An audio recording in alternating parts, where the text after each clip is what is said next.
ओम नमः शिवाय। हर हर महादेव। प्रिय भक्त जनों, आज हम सुनेंगे सोमवार व्रत की विधि एवं कथा। आप सभी को सोमवार व्रत की हार्दिक शुभकामनाएं।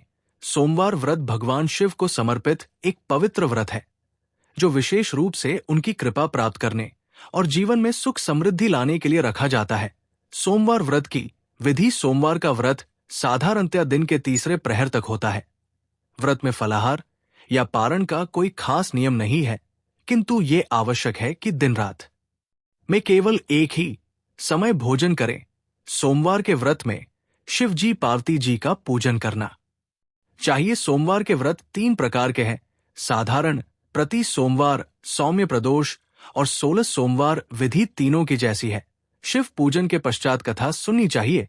प्रदोष व्रत 16 सोमवार कथा तीनों की अलग अलग है, जो आगे लिखी गई है। सोमवार व्रत कथा। एक बहुत धनवान साहूकार था, जिसके घर धन आदि किसी प्रकार की कमी नहीं थी, परंतु उसको एक दुख था कि उसके कोई पुत्र नहीं था। वो इसी चिंता में रात दिन रहता था। वो पुत्र की कामना के लिए प्रति सोमवार को शिवजी का व्रत और पूजन किया करता था तथा सायंकाल को शिव मंदिर में जाकर शिवजी के श्री विग्रह के सामने दीपक जलाया करता था। उसके इस भक्ति भाव को देखकर एक समय श्री पार्वती जी ने शिवजी महाराज से कहा कि हे प्रभु, ये साहूकार आपका अनन्य भक्त है और सदैव आपका व्रत और पूजन बड़ी श्रद्धा से करता है। इसकी मनोकामना पूर्ण करनी चाहिए। शिवजी ने कहा, है पार्वती, ये संसार कर्म क्षेत्र है। जैसे किसान खेत में जैसा बीज बोता है वैसा ही फल काटता है, उसी तरह इस संसार में जैसा कर्म करते हैं वैसा ही फल भोगते हैं। पार्वती जी ने अत्यंत आग्रह से कहा, महाराज, जब ये आपका अनन्य भक्त है और इसको अगर किसी प्रकार का दुख है तो आपको अवश्य ही वो दुख दूर करना चाहिए, क्योंकि आप सदैव अपने भक्तों पर दयालु होते हैं और उनके दुखों को दूर करते हैं। यदि आप ऐसा नहीं करेंगे तो मनुष्य आपकी सेवा तथा व्रत क्यों करेंगे। पार्वती जी का ऐसा आग्रह देख शिवजी महाराज कहने लगे हैं, पार्वती, कोई पुत्र नहीं है, मैं ये अति दुखी रहता है। इसके भाग्य में पुत्र न होने पर भी मैं इसे पुत्र की प्राप्ति का वर देता हूं, परंतु ये पुत्र केवल 12 वर्ष तक जीवित रहेगा। इसके पश्चात वो मृत्यु को प्राप्त हो जाएगा। इससे अधिक मैं और कुछ इसके लिए नहीं कर सकता। ये सब बातें साहूकार सुन रहा था। इससे उसको ना कुछ प्रसन्नता हुई और ना ही कुछ दुख। वो पहले जैसे ही शिवजी महाराज का व्रत और पूजन करता रहा। कुछ काल व्यतीत हो जाने पर साहूकार की स्त्री गर्भवती हुई और 10वें महीने में उसके गर्भ से अति सुंदर पुत्र की प्राप्ति हुई। साहूकार घर में बड़ी खुशी मनाई गई, परंतु साहूकार ने उसकी केवल 12 वर्ष की आयु जानकर कोई अधिक प्रसन्नता प्रकट नहीं की और ना ही किसी को ये भेद बताया। जब वो बालक 11 वर्ष का हो गया तो उस बालक की माता ने उसके पिता से विवाह आदि के लिए कहा। तब वो साहूकार कहने लगा कि अभी मैं इसका विवाह नहीं करूंगा, अपने पुत्र को काशी जी पढ़ने के लिए भेजूंगा। फिर साहूकार ने अपने साले अर्थात बालक के मामा को बुलाकर उसको बहुत सा धन देकर कहा, तुम इस बालक को काशी जी पढ़ने के लिए लेकर जाओ और रास्ते में जिस स्थान पर भी जाओ यज्ञ करते और ब्राह्मणों को भोजन कराते जाओ। वो दोनों मामा भांजे यज्ञ करते और ब्राह्मणों को भोजन कराते जा रहे थे। रास्ते में उनको एक शहर पड़ा। उस शहर में राजा की कन्या का विवाह था और दूसरे राजा का लड़का जो विवाह कराने के लिए बारात लेकर आया था, वो एक आग से काना था। उसके पिता को इस बात की बड़ी भी चिंता थी कि कहीं वर को देख कन्या के माता पिता विवाह में किसी प्रकार की अड़चन पैदा ना करते। इस कारण जब उसने अति सुंदर सेठ के लड़के को देखा तो मन में विचार किया कि क्यों ना दरवाजे के समय इस लड़के से वर का काम चलाया जाए। ऐसा विचार कर वर के पिता ने उस लड़के और मामा से बात की तो वह राजी हो गए। फिर उस लड़के को वर के कपड़े पहनाकर तथा घोड़ी पर चढ़ा दरवाजे पर ले गए और सब कार्य प्रसन्नता से पूर्ण हो गया। फिर वर के पिता ने सोचा कि यदि विवाह कार्य भी इसी लड़के से करा लिया जाए तो क्या बुराई है। ऐसा विचार कर लड़के और उसके मामा से कहा, यदि आप फेरों और कन्यादान के काम को भी करा दे तो आपकी बड़ी कृपा होगी और मैं इसके बदले में आपको बहुत कुछ धन दूंगा।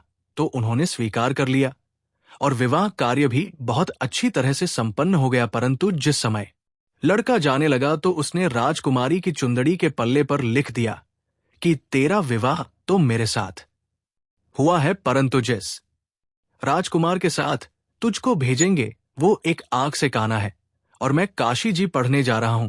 लड़की के जाने के पश्चात उस राजकुमारी ने जब अपनी चुंदड़ी पर ऐसा लिखा हुआ पाया तो उसने राजकुमार के साथ जाने से मना कर दिया और कहा कि ये मेरा पति नहीं है, मेरा विवाह इसके साथ नहीं हुआ है, वो तो काशी जी बढ़ने गया है। राजकुमारी के माता पिता ने अपनी कन्या को विदा नहीं किया और बारात वापस चली गई। उधर सेठ का लड़का और उसका मामा काशी जी पहुंच गए। वहां जाकर उन्होंने यज्ञ करना और लड़के ने पढ़ना शुरू कर दिया। जब लड़की की आयु 12 साल की हो गई, उस दिन उन्होंने यज्ञ रचा रखा था कि लड़के ने अपने मामा से कहा, मामा जी आज मेरी तबीयत कुछ ठीक नहीं है। मामा ने कहा, अंदर जाकर सो जाओ। लड़का अंदर जाकर सो गया और थोड़ी देर में ही उसके प्राण निकल गए। जब उसके मामा ने देखा कि वो बालक पर, तो उसको बहुत दुख हुआ और उसने सोचा कि अगर मैं अभी रोना पीटना मचा दूं तो यज्ञ का कार्य अधूरा रह जाएगा। उसने जल्दी से यज्ञ का कार्य संपन्न कर ब्राह्मणों के जाने के बाद रोना पीटना आरंभ कर दिया। संयोगवश उसी समय शिव पार्वती जी उधर से जा रहे थे। जब उन्होंने जोर जोर से रोने की आवाज सुनी तो पार्वती जी कहने लगी, महाराज कोई दुखिया रो रहा है, इसके कष्ट को दूर कीजिए। जब शिव पार्वती जी ने पास जाकर देखा तो वहां एक लड़का मुर्दा पड़ा था। पार्वती जी कहने लगी, महाराज ये तो उसी सेठ का लड़का है जो आपके वरदान से हुआ था। शिव जी कहने लगे, है पार्वती इसकी आयु इतनी ही थी, सो ये भोग चुका। तब पार्वती जी ने कहा है, महाराज इस बालक को और आयु 2 नहीं तो इसके माता पिता तड़प तड़प कर मर जाएंगे। पार्वती जी के बार बार आग्रह करने पर शिवजी ने उसको जीवन दान दिया। शिवजी महाराज की कृपा से लड़का जीवित हो गया।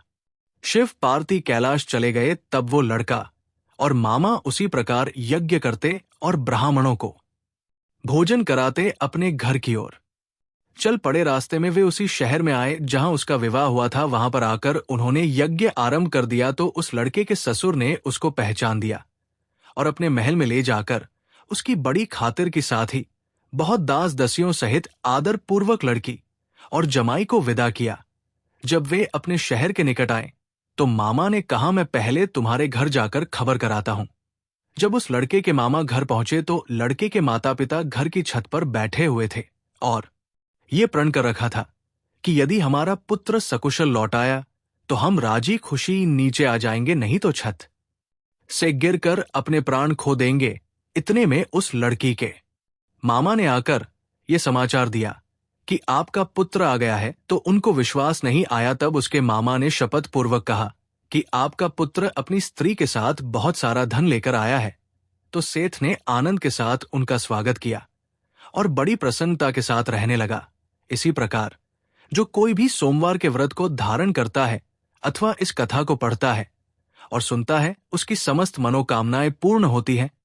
ओम जय शिव ओमकारा। ओम नमः शिवाय। हर हर महादेव।